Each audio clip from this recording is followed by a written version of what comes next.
ਸਲਾਮ ਆਦਾਬ ਤੇ ਸਤਿ ਸ਼੍ਰੀ ਅਕਾਲ। ਤੁਸੀਂ ਜੁੜੇ ਹੋਏ ਹੋ ਪੰਜਾਬੀ ਰੇਡੀਓ ਯੂਐਸਏ ਦੇ ਨਾਲ। ਪੰਜਾਬੀ ਰੇਡੀਓ ਯੂਐਸਏ ਦੇ ਨੈਸ਼ਨਲ ਅਤੇ ਇੰਟਰਨੈਸ਼ਨਲ ਰੇਡੀਓ ਨੈਟਵਰਕਸ ਦੇ ਨਾਲ ਸਾਡੇ ਸਭ ਡਿਜੀਟਲ ਨੈਟਵਰਕਸ ਯਾਨੀ ਫੇਸਬੁੱਕ, YouTube, ਇੰਸਟਾਗ੍ਰਾਮ ਅਤੇ ਟਿਕਟੌਕ ਤੇ ਸਭ ਸਰੋਤਿਆਂ ਨੂੰ ਜੀ ਆਇਆਂ ਨੂੰ ਆਖਦੇ ਹਾਂ ਅਪਡੇਟ ਪਾਕਿਸਤਾਨ ਦੇ ਵਿੱਚ। ਮੈਂ ਹਾਂ ਆਪ ਸਭ ਦੇ ਨਾਲ ਮੌਜੂਦ ਪਰਵੀਨ ਮਸੂਦ ਤੇ ਮੇਰੇ ਨਾਲ ਸਾਥ ਦੇਣ ਲਈ ਮੌਜੂਦ ਨੇ ਮਸੂਦ ਮੱਲੀ ਜੀ। ਜੀ ਆਇਆਂ ਨੂੰ ਮਸੂਦ ਜੀ। जी बहुत धन्यवाद ਤੁਹਾਡਾ ਪ੍ਰਵੀਨ ਜੀ ਔਰ ਸਭ ਸਤਿਕਾਰਯੋਗ ਸਰੋਤੇ ਔਰ ਦਰਸ਼ਕ ਨੇ ਜਿਹੜੇ ਉਹਨਾਂ ਦੇ ਰੂਬਰੂ ਮੈਂ ਹਾਂ ਮਸੂਦ ਮਲੀ। ਮੇਰੇ ਵੱਲੋਂ ਸਭ ਸੁਣਨ ਔਰ ਦੇਖਣ ਵਾਲਿਆਂ ਨੂੰ ਦੋਵੇਂ ਹੱਥ ਜੋੜ ਕੇ ਸਲਾਮ ਆਦਾਬ ਔਰ ਸਤਿ ਸ਼੍ਰੀ ਅਕਾਲ ਔਰ ਜੀ ਆਇਆਂ ਨੂੰ ਅੱਜ ਦੇ ਅਪਡੇਟ ਪਾਕਿਸਤਾਨ 'ਚ। ਅੱਜ ਅਮਰੀਕਾ ਦੇ ਵਿੱਚ 27 ਅਗਸਤ ਸਾਲ 2025 ਦਾ ਦਿਨ ਡੁੱਬ ਰਿਹਾ ਹੈ ਔਰ ਪਾਕਿਸਤਾਨ 'ਚ 28 ਅਗਸਤ ਸਾਲ 2025 ਦਾ ਦਿਨ ਚੜ ਚੁੱਕਿਆ ਹੈ। ਪਾਕਿਸਤਾਨ ਦੇ ਨਾਲ ਜੁੜੀਆਂ ਪਿਛਲੀਆਂ 24 ਘੰਟੇ ਦੀਆਂ ਵੱਡੀਆਂ ਖਬਰਾਂ ਦਾ ਇਹ ਬੁਲਟਨ ਲੈ ਕੇ ਆਪ ਸਭ ਦੇ ਰੂਬਰੂ ਹਾਜ਼ਰ ਹਾਂ। ਇਹ ਖਬਰਾਂ ਹਫਤੇ 'ਚ 5 ਦਿਨ ਮੰਡੇ ਟੂ ਫਰਾਈਡੇ ਤੱਕ ਬ੍ਰੌਡਕਾਸਟ ਕੀਤੀਆਂ ਜਾਂਦੀਆਂ। ਇਹਨਾਂ ਖਬਰਾਂ ਨੂੰ ਤੁਸੀਂ ਜੇ ਸਪਾਂਸਰ ਕਰਨਾ ਹੋਏ ਤਾਂ ਸਾਡਾ ਟੈਲੀਫੋਨ ਨੰਬਰ ਹੈ ਜੀ, ਸਾਡਾ ਟੈਲੀਫੋਨ ਨੰਬਰ ਹੈ ਜੀ 408 272 5200 408 272 5200। ਤੇ ਮਸੂਦ ਖਬਰਾਂ ਲੈ ਵਧੀਏ।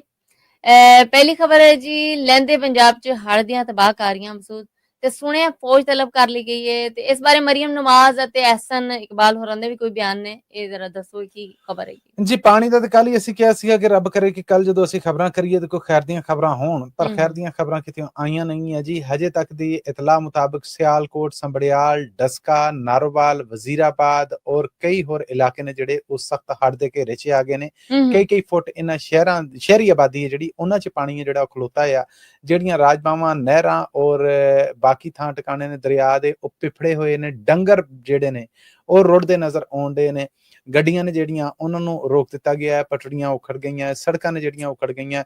ਬਹੁਤ ਸਾਰੀਆਂ ਵੀਡੀਓਜ਼ 'ਚ ਅਸੀਂ ਵੇਖਣ ਨੇ ਕਿ ਫੌਜ ਦੀ ਨਿਗਰਾਨੀ 'ਚ ਧਮਾਕੇ ਕੀਤੇ ਜਾ ਰਹੇ ਨੇ, ਸੜਕਾਂ ਨੂੰ ਤੋੜਿਆ ਜਾ ਰਿਹਾ ਇਸ ਕਰਕੇ ਕਿ ਪਾਣੀ ਹੈ ਜਿਹੜਾ ਉਹ ਹੋਰ ਆਬਾਦੀ ਹੈ ਜਿਹੜੀ ਉਹਨੂੰ ਨਾ ਰੋੜੇ ਔਰ ਦੂਸਰੇ ਪਾਸੇ ਨੂੰ ਨਿਕਲ ਜਾਵੇ। ਅੱਜ ਦੀ ਰਾਤ ਹੈ ਜਿਹੜੀ ਇਹ ਲਾਹੌਰ ਸ਼ਹਿਰ ਤੇ ਔਰ ਸ਼ਦਰੇ ਦੇ ਉੱਤੇ ਭਾਰੀ ਹੈ ਕਿਉਂਕਿ ਵੱਡਾ ਰੇਲ ਹੈ ਜਿਹੜਾ ਉਹ ਇੱਥੋਂ ਨਿਕਲਣ ਡਿਆ ਹੈ।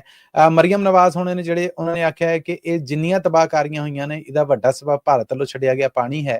ਪਾਕਿਸਤਾਨ ਤੋਂ ਫੈਡਰਲ ਮਨਸੂਬਾਬੰਦੀ ਦੇ ਜਿਹੜੇ ਵਜ਼ੀਰ ਨੇ ਐਹਸਨ ਇਕਬਾਲ ਹੋਣੇ, ਉਹਨਾਂ ਦਾ ਇਹ ਆਖਣਾ ਹੈ ਕਿ ਭਾਰਤ ਨੇ ਪਾਣੀ ਨੂੰ ਹਥਿਆਰ ਬਣਾ ਕੇ ਵਰਤਿਆ। ਉਹਨੇ ਸਿੰਧ ਸਮਝੌਤੇ ਦੇ ਉੱਤੇ ਅਮਲ ਨਹੀਂ ਕੀਤਾ। ਉਹੀ ਸਮਝੌਤਾ ਜਿਹਨੂੰ ਨਰਿੰਦਰ ਮੋਦੀ ਹੋਣੇ ਮੁਕਾਉਣ ਦਾ ਕਈ ਵਾਰ ਐਲਾਨ ਕਰ ਚੁੱਕੇ ਨੇ। ਉਹਨਾਂ ਆਖਿਆ ਕਿ ਉਹ ਸਮਝੌਤੇ ਦੇ ਮੁਤਾਬਕ ਹੁੰਦੇ ਤੇ 1 ਸਪੈਲ 2 ਸਪੈਲ ਖੋਲਦੇ। ਇਹਨਾਂ ਨੇ ਅੰਨ੍ਹੇਵਾਹ ਪਾਣੀ ਰੋੜ ਕੇ ਜਾਣ ਬੁੱਝ ਕੇ ਇਹ ਕੰਮ ਕੀਤਾ ਤਾਂ ਜੇ ਪਾਕਿਸਤਾਨ 'ਚ ਨੁਕਸਾਨ ਹੈ ਜਿਹੜਾ ਉਹ ਹੋਵੇ। ਪਾਕਿਸਤਾਨੀ ਪ੍ਰਾਈਮ ਮਿਨਿਸਟਰ ਨੇ ਜਿਹੜੇ ਉਹ ਇਸ ਵੇਲੇ ਸਿਆਲਕੋਟ ਔਰ ਨਾਰੋਵਾਲ ਦਾ ਦੌਰਾ ਹੈ ਜਿਹੜਾ ਉਹ ਸੁਣਿਆ ਕਿ ਹੁਣ ਤੋਂ ਕੁਝ ਘੰਟੇ ਬਾਅਦ ਕਰਨ ਜਾ ਰਹੇ ਨੇ। ਪੰਜਾਬ ਦੇ ਵਿੱਚ ਫੌਜ ਹੈ ਜਿਹੜੀ ਉਹ ਬਹੁਤ ਸਾਰੇ ਥਾਵਾਂ ਤੇ ਜਿਹੜੀ ਉਹ ਸੱਦ ਲਈ ਗਈ ਹੈ। ਲੋਕ ਨੇ ਜਿਹੜੇ ਉਹਨਾਂ ਦੇ ਮਕਾਨ ਡਿੱਗਦੇ ਨਜ਼ਰ ਆਉਂਦੇ ਨੇ। ਆਬਾਦੀ ਹੈ ਜਿਹੜੀ ਉਹਨਾਂ ਨੂੰ ਸੋਕੜੇ ਵਾਲ ਪਾਸੇ ਲੈ ਕੇ ਜਾਇਆ ਜਾ ਰਿਹਾ। ਮਾਲ ਡੰਗਰ ਜਿਹੜਾ ਉਹ ਰੋੜਿਆ। ਹਜੇ ਤੱਕ ਤੇ ਇਹਨਾਂ ਤਬਾਹੀਆਂ ਦੇ ਕੋਈ ਸ਼ੁਮਾਰ ਆ ਜਿਹੜਾ ਕਿ ਇੰਨੀਆਂ ਹਲਾਕਤਾਂ ਹੋਈਆਂ, ਇੰਨੇ ਡੰਗਰ ਰੁੜ ਗਏ, ਇੰਨੇ ਮਕਾਨ ਟੁੱਟ ਗਏ ਨੇ, ਹਜੇ ਤੱਕ ਕੁਝ ਪਤਾ ਨਹੀਂ ਲੱਗ ਰਿਹਾ। ਹਜੇ ਤੇ ਇਹ ਪਤਾ ਹੈ ਕਿ ਦਰਿਆ ਪਿਫੜੇ ਪਏ ਨੇ, ਇਹਨਾਂ ਦਾ ਰੋੜ ਆਇਆ ਪਿਆ। ਇਹ ਪਾਣੀ ਕੋ ਮੱਠਾ ਪਏਗਾ ਤੇ ਫਿਰ ਕੋਈ ਸਮਝ ਆਏਗੀ ਕਿੰਨੇ ਮੋਏ ਤੇ ਕਿੰਨੇ ਬਚੇ। ਸਿਆਲਕੋਟ ਸ਼ਹਿਰ ਤੋਂ ਇਤਲਾਹਾਂ ਆਈਆਂ ਨੇ ਕਿ 7 ਲੋਕ ਨੇ ਜਿਹੜੇ ਮਰੇ ਨੇ। ਉਹਨਾਂ 'ਚ ਇੱਕ ਹੀ ਪਰਿਵਾਰ ਦੇ 5 ਲੋਕ ਨੇ, ਬੱਚੇ ਨੇ, ਪਿਓ ਆ, ਜਿਹੜੇ ਪਾਣੀ 'ਚ ਰੁੜ ਗਏ ਔਰ ਕੁਝ ਨੇ ਜਿਹੜੇ ਉਹਨਾਂ ਦਾ ਹਜੇ ਭਾਲ ਦਾ ਕੰਮ ਆ ਨਾ ਜਿਹੜਾ ਉਹ ਚੱਲਣ ਡਿਆ, ਪਤਾ ਨਹੀਂ ਲੱਗ ਰਿਹਾ। ਤਾਜ਼ਾ ਬ੍ਰੇਕਿੰਗ ਇੱਥੇ ਆਪਣੇ ਸੁਣਨ ਵਾਲੇ ਔਰ ਦੇਖਣ ਵਾਲੇ ਨੇ ਜਿਹੜੇ ਉਹਨਾਂ ਨੂੰ ਦਿੰਦੇ ਜਾਈਏ ਕਿ ਲਹਿੰਦੇ ਪੰਜਾਬ ਤੋਂ ਇਤਲਾਹ ਆਈ ਹੈ ਕਿ ਹਾਫਜ਼ਾਬਾਦ ਸ਼ਹਿਰ ਔਰ ਚਨਿਓਟ ਸ਼ਹਿਰ ਹੈ ਜਿਹੜਾ ਇਹ ਵੀ ਖਤਰੇ 'ਚ ਆ ਗਿਆ। ਯਾਨੀ ਸਿਰਫ ਲਾਹੌਰ ਔਰ ਸ਼ਦਰਾ ਨਹੀਂ, ਹੁਣ ਚਨਿਓਟ ਔਰ ਹਾਫਜ਼ਾਬਾਦ ਹੈ ਜਿਹੜਾ ਇਹ ਵੀ ਖਤਰੇ 'ਚ ਹੈ ਕਿਉਂਕਿ ਚਨਾਹ ਦਰਿਆ ਦੇ ਵਿੱਚ ਦੱਸਿਆ ਜਾ ਰਿਹਾ ਹੈ ਕਿ ਇਸ ਵੇਲੇ ਹੈਡ ਬੱਲੋ ਕੀ ਹੈ ਜਿਹੜੀ ਉੱਥੇ ਬੇਕਾਬੂ ਪਾਣੀ ਹੈ ਜਿਹੜਾ ਉਹ ਲੰਘਣ ਡਿਆ ਔਰ ਕਈ ਕੱਚੇ ਬੰਦ ਨੇ ਜਿਹੜੇ ਉਹ ਆਪੇ ਤੋੜੇ ਔਰ ਬੰਦ ਜਦੋਂ ਟੁੱਟ ਰਹੇ ਨੇ ਤਾਂ ਫਿਰ ਪਿੰਡਾਂ ਦੇ ਪਿੰਡ ਨੇ ਜਿਹੜੇ ਉਹ ਰੋੜੇ ਨੇ। ਮਸੂਦ ਇੱਕ ਹੋਰ ਵੀ ਖਬਰ ਸੀ ਸਾਡੇ ਕੋਲ ਕਿ ਕਰਤਾਰਪੁਰ ਸਾਹਿਬ ਦੇ ਆਲ ਦੁਆਲ ਵੀ ਚੋਖਾ ਪਾਣੀ ਖਲੋ ਗਿਆ। ਜੀ ਬਿਲਕੁਲ, ਕਰਤਾਰਪੁਰ ਸਾਹਿਬ ਲਾਂਘਾ ਗੁਰਦੁਆਰਾ ਕਰਤਾਰਪੁਰ ਸਾਹਿਬ ਹੈ ਜਿਹੜਾ ਉੱਥੇ ਬਿਲਕੁਲ ਪਾਣੀ ਹੈ ਜਿਹੜਾ ਉਹ 4-4 6-6 ਫੁੱਟ ਆ ਜਿਹੜਾ ਉਹ ਖਲੋਤਾ ਹੋਇਆ। ਤਸਵੀਰਾਂ ਵੀ ਸਾਹਮਣੇ ਆਈਆਂ, ਵੀਡੀਓਜ਼ ਵੀ ਸਾਹਮਣੇ ਆਈਆਂ, ਸੋਸ਼ਲ ਮੀਡੀਆ ਤੇ ਬਹੁਤ ਕੁਛ ਹੈ। ਪਰਵੀਨ, ਇੱਥੇ ਨਾ ਦਰਿਆ ਰਾਵੀ 2 ਵਾਰਾਂ ਆਉਂਦਾ, ਯਾਨੀ ਇੱਕ ਵਾਰ ਇੰਡੀਆ ਵਾਲੇ ਪਾਸਿਓਂ ਪਾਕਿਸਤਾਨ ਆਉਂਦਾ, ਫਿਰ ਪਾਕਿਸਤਾਨ ਵਾਲੇ ਪਾਸਿਓਂ ਇੰਡੀਆ ਵਾਲੇ ਪਾਸੇ ਜਾਂਦਾ, ਫਿਰ ਪਾਕਿਸਤਾਨ ਵਾਲੇ ਪਾਸੇ ਆਉਂਦਾ। ਸੋ ਇਹ ਡਿਵੀਜ਼ਨ ਇਹੋ ਜਿਹੀ ਇਸ ਪਾਸੇ ਦੀ। ਉੱਥੋਂ ਬਿਲਕੁਲ ਨਾਲ ਹੀ ਦਰਬਾਰ ਸਾਹਿਬ ਹੈ, ਗੁਰਦੁਆਰਾ ਕਹਿ ਲਓ ਕਰਤਾਰਪੁਰ ਸਾਹਿਬ। ਉੱਥੇ ਪਾਣੀ ਹੈ ਜਿਹੜਾ ਇਹ ਪਹਿਲੀ ਵਾਰ ਅੱਖਾਂ ਨੇ ਇਹ ਮੰਜ਼ਰ ਵੇਖੇ ਨੇ।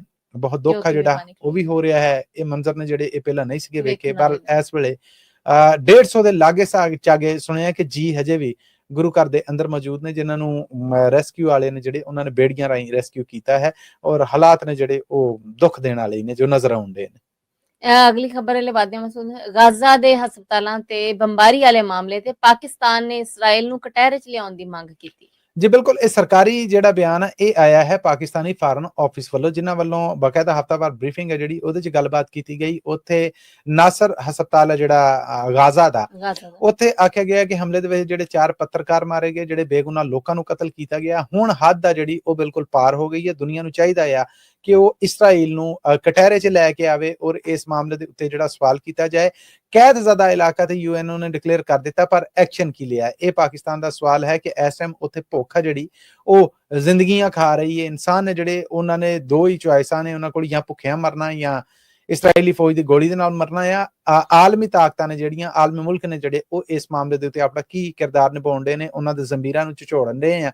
ਔਰ ਅਸੀਂ ਹੁਣ ਮੰਗ ਕਰਨੇ ਆ ਕਿ ਇਸਰਾਈਲ ਦੇ ਖਿਲਾਫ ਕਾਰਵਾਈ ਕੀਤੀ ਜਾਏ ਔਰ ਉਹਨੂੰ ਕਟਹਿਰੇ ਦੇ ਵਿੱਚ ਲਿਆਂਦਾ ਜਾਏ ਔਰ ਇਨਸਾਫ ਕੀਤਾ ਜਾਏ। ਜੀ, ਪੰਜਾਬ 'ਚ ਗੈਰ ਰਜਿਸਟਰਡ ਐਨਜੀਓਜ਼ ਨੂੰ ਬੰਦ ਕਰਨ ਬਾਰੇ ਸਲਾਹ ਮਸ਼ਵਰਾ ਚੱਲ ਰਿਹਾ, ਇਹ ਕੀ ਖਬਰ ਆ? ਸਲਾਹ ਮਸ਼ਵਰਾ ਇਹ ਹੈ ਕਿ ਜੀ ਐਸੀਆਂ ਐਨਜੀਓਜ਼, ਵੇਖੋ ਹੁਣ ਐਨਜੀਓਜ਼ ਕਈ ਰੂਪ ਨੇ, ਅਮਰੀਕਨ ਏਡ ਦੇ ਤਹਿਤ ਚੱਲਦੀਆਂ ਨੇ, ਸਭ ਨੂੰ ਪਤਾ ਹੁੰਦਾ ਹੈ ਕਿ ਏਡ ਆਈ ਹੈ। ਹੁਣ ਗਲੀ ਮਹੱਲੇ ਦੇ ਵਿੱਚ ਤੁਸੀਂ ਮਾਂ ਪਿਓ ਦੇ ਨਾਂ ਦੇ ਉੱਤੇ ਐਨਜੀਓਜ਼ ਨੇ ਜਿਹੜੀਆਂ ਰਜਿਸਟਰਡ ਕਰਾ ਲਵੋ। ਫਲਾਈ ਇਨਸਾਨੀਅਤ, ਮੈਂ ਨਾਂ ਨਹੀਂ ਮਾਫੀ ਚਾਹੁੰਦਾ ਕਿਸੇ ਦਾ ਲੈਣਾ ਚਾਹ ਰਿਹਾ, ਪਰ ਇਹੋ ਜਿਹੀਆਂ ਡਮੀ ਐਨਜੀਓਜ਼ ਵੀ ਨੇ ਜਿਨ੍ਹਾਂ ਦਾ ਕੰਮ ਆ ਸਿਰਫ ਲੈਣਾ, ਅੱਗੇ ਕੰਮ ਕੁਛ ਨਾ ਕਰਨਾ। ਹੁਣ ਜੋ ਹਾਲਾਤ ਬਣੇ ਪਏ ਨੇ ਇਹਦੇ ਵਿੱਚ ਖਰਚ ਕਰਨ ਲਈ ਅੱਗੇ ਵਧਣਾ ਚਾਹੀਦਾ ਹੈ। ਸੋ ਪੰਜਾਬ ਸਰਕਾਰ ਨੇ ਆਖਿਆ ਕਿ ਐਸੀਆਂ ਐਨਜੀਓਜ਼ ਜਿਹੜੀਆਂ ਬਿਲਕੁਲ ਡੰਮੀ ਨੇ ਉਹਨਾਂ ਨੂੰ ਬੰਦ ਕੀਤਾ ਜਾਏਗਾ। 98 ਐਸੀਆਂ ਐਨਜੀਓਜ਼ ਨੇ ਜਿਹੜੀਆਂ, ਉਹਨਾਂ ਦੇ ਬਾਰੇ ਇਹ ਫੈਸਲਾ ਜਿਹੜਾ ਹੋਣ ਜਾ ਰਿਹਾ। 29 ਐਸੀਆਂ ਨੇ ਜਿਨ੍ਹਾਂ ਦਾ ਕੈਂਸਲ ਕਰ ਦਿੱਤਾ ਗਿਆ ਹੈ। ਫਿਰ ਬਹੁਤ ਸਾਰੀਆਂ ਐਨਜੀਓਜ਼ ਨੇ ਜਿਹੜੀਆਂ ਉਹ ਸਮਾਜ ਸੇਵਾ ਦੇ ਨਾਂ ਦੇ ਉੱਤੇ ਬਹੁਤ ਸਾਰੀ ਇਨਫੋਰਮੇਸ਼ਨ ਕਲੈਕਟ ਕਰਕੇ ਜਿਹੜੇ ਉਹ ਅੱਗੇ ਦਿੰਦੀਆਂ ਨੇ। ਫਿਰ ਉਹਨਾਂ ਇਲਾਕਿਆਂ ਦੇ ਵਿੱਚ ਵਾਰਦਾਤਾਂ ਨੇ ਜਿਹੜੀਆਂ ਉਹ ਹੁੰਦੀਆਂ ਨੇ। ਸੋ ਹੁਣ ਆਖਿਆ ਗਿਆ ਹੈ ਕਿ ਜਿਹੜੀਆਂ ਰਜਿਸਟਰਡ ਐਨਜੀਓਜ਼ ਹੋਣਗੀਆਂ, ਪੰਜਾਬ ਸਰਕਾਰ ਤੋਂ, ਉਹਨਾਂ ਦੇ ਇੰਟੀਰੀਅਰ ਡਿਪਾਰਟਮੈਂਟ ਤੋਂ ਉਹੀ ਕੰਮ ਕਰ ਸਕਣਗੀਆਂ। ਗੈਰ ਰਜਿਸਟਰਡ ਜਿਹੜੀਆਂ ਐਨਜੀਓਜ਼ ਨੇ ਉਹਨਾਂ ਨੂੰ ਹੁਣ ਹੋਰ ਕੰਮ ਕਰਨ ਦੀ ਇਜਾਜ਼ਤ ਨਹੀਂ ਹੋਏਗੀ, ਭਾਵੇਂ ਉਹ ਸਮਾਜ ਸੇਵਾ ਕਰ ਰਹੀਆਂ। ਜੀ ਮਸੂਦ, ਅਗਲੀ ਖਬਰ ਲਵਾਦੇ ਹਾਂ। ਮਰਦਮਸ਼ੁਮਾਰੀ ਦੇ ਮੁਤਾबिक ਪਾਕਿਸਤਾਨ 'ਚ ਕਾਰਖਾਨੇ 23,000 ਨੇ ਤੇ ਮਸੀਤਾਂ 6 ਲੱਖ ਨੇ, ਇਹ ਕੀ ਖਬਰ ਹੈ? ਇਹ ਜੀ ਮਨਸੂਬਾਬੰਦੀ ਦੀ ਜਿਹੜੀ ਮਿਨਿਸਟਰੀ ਹੈ ਉਹਦੇ ਐਸਐਨ ਇਕਬਾਲ ਹੋਣਾ ਵੱਲੋਂ ਇਹ ਮਾਮਲੇ ਸਾਹਮਣੇ ਆਏ ਹੈ ਕਿ ਪਾਕਿਸਤਾਨ 'ਚ ਆਬਾਦੀ ਕਿੰਨੀ, ਸਭ ਕੁਝ ਇਹ ਇੱਕ ਹਿੱਸਾ ਹੈ। 1947 ਤੋਂ ਲੈ ਕੇ ਹੁਣ ਤੱਕ ਦੀ ਜਿਹੜੀ ਮਾਸ਼ੀ ਮਨਸੂਬਾਬੰਦੀ ਉਹਦੀ ਰਿਪੋਰਟ ਸਾਹਮਣੇ ਆਈ, ਜਿਹਦੇ 'ਚ ਪਤਾ ਲੱਗਾ ਕਿ ਪਾਕਿਸਤਾਨ 'ਚ ਕੁੱਲ ਕਾਰਖਾਨੇ ਔਰ ਫੈਕਟਰੀਆਂ ਨੇ ਜਿਹੜੀਆਂ ਉਹ 23,000 ਨੇ ਔਰ ਮਸੀਤਾਂ ਨੇ ਜਿਹੜੀਆਂ ਉਹ 6,34,000 ਨੇ, ਯਾਨੀ 6.25 ਲੱਖ ਤੋਂ ਵੀ ਉੱਤੇ ਨੇ। ਤੇ ਅੰਦਾਜ਼ਾ ਤੁਸੀਂ ਕਰ ਲਵੋ ਕਿ ਰੋਜ਼ਗਾਰ ਹੈ ਜਿਹੜਾ ਉਹਦੇ ਕਿੰਨੇ ਵਸੀਲੇ ਨੇ ਔਰ ਬਾਕੀ ਜਿਹੜਾ ਉਹ ਕਿੰਨੇ ਆ। ਅੱਛਾ, ਇਹਦੇ ਵਿੱਚ ਹੁਣ ਇਹ ਆਖਿਆ ਜਾ ਰਿਹਾ ਕਿ ਪੱਕੇ ਯੂਨਿਟ ਨੇ ਜਿਹੜੇ ਉਹ ਔਰ ਜਿਹੜੇ ਕੱਚੇ ਯੂਨਿਟ ਨੇ। ਇੱਥੇ ਪੱਕੇ ਔਰ ਕੱਚੇ ਯੂਨਿਟਾਂ ਦਾ ਰੌਲਾ ਇਹ ਹੈ ਕਿ ਐਸੇ ਕਾਰਖਾਨੇ ਜਿਹੜੇ 50 ਲੋਕਾਂ ਨੂੰ ਰੋਜ਼ਗਾਰ ਦਿੰਦੇ ਨੇ ਉਹ ਕਿੰਨੇ ਨੇ? 51 ਤੋਂ ਲੈ ਕੇ 250 ਤੱਕ ਨੂੰ ਕਿੰਨੇ ਰੋਜ਼ਗਾਰ ਦਿੰਦੇ ਨੇ? ਫਿਰ 251 ਤੋਂ ਲੈ ਕੇ 500 ਤੱਕ ਨੂੰ ਕਿੰਨੇ ਕਾਰਖਾਨੇ, ਫੈਕਟਰੀਆਂ, ਮਿਲਾਂ ਨੇ ਜਿਹੜੀਆਂ ਉਹ ਰੋਜ਼ਗਾਰ ਦਿੰਦੀਆਂ? ਇਹ ਸਾਰੇ ਅੰਕੜੇ ਨੇ ਜਿਹੜੇ ਸਾਹਮਣੇ ਆਏ ਨੇ। ਇਹਨਾਂ ਦੇ ਵਿੱਚ ਇਹ ਦੱਸਿਆ ਹੈ ਕਿ ਇਸ ਵੇਲੇ ਵੀ ਮੈਨ ਪਾਵਰ ਦੇ ਮਾਮਲੇ ਦੇ ਵਿੱਚ ਪੰਜਾਬ ਪਾਕਿਸਤਾਨ ਦਾ ਟੌਪ ਦਾ ਸੂਬਾ ਹੈ, ਦੂਜਾ ਨੰਬਰ ਸਿੰਧ ਦਾ ਹੈ, ਤੀਜਾ ਨੰਬਰ ਦਾ ਹੈ ਔਰ ਸਭ ਤੋਂ ਆਖਰ ਤੇ ਸੂਬਾ ਬਲੋਚਿਸਤਾਨ ਹੈ ਜਿਹੜਾ ਉਹ ਹੈ। ਪੰਜਾਬ ਦੇ ਅੰਕੜਿਆਂ ਦੱਸਦਾ ਹੋਇਆ ਆਖਿਆ ਗਿਆ 1 ਕਰੋੜ 30 ਲੱਖ ਲੋਕ ਜਿਹੜੇ ਉਹ ਮਕਾਨ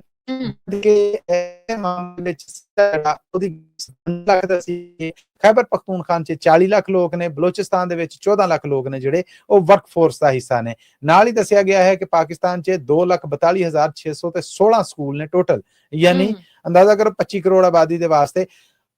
ਇਹ 25 ਕਰੋੜ ਆਬਾਦੀ ਹੈ ਜਿਹੜੀ, ਇਹਦੇ ਵਾਸਤੇ ਪੂਰੇ ਮੁਲਕ ਦੇ ਵਿੱਚ ਸਿਰਫ 11,568 ਕਾਲਜ ਨੇ, ਜਦਕਿ 214 ਯੂਨੀਵਰਸਿਟੀਆਂ ਨੇ, 36,331 ਧਾਰਮਿਕ ਮਦਰਸੇ ਨੇ।